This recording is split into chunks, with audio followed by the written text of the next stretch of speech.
L'appartamento denominato Casa Capoluogo fa parte di una costruzione bifamiliare tipica valdostana, sita nella località capoluogo di Antei Saint-André e realizzata con le vecchie pietre e legname del luogo.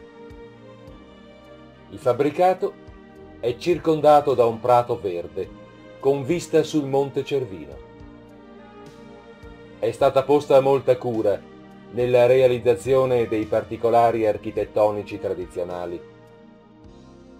Nelle immediate vicinanze del fabbricato troviamo il parco giochi per bambini e i principali negozi e servizi. L'appartamento dispone di caminetto, forno elettrico, lavatrice, lavastoviglie, frigo con freezer separato, 3 bagni, 4 camere da letto e cucina soggiorno. L'appartamento dispone inoltre di impianto TV satellitare e connessione internet ADSL.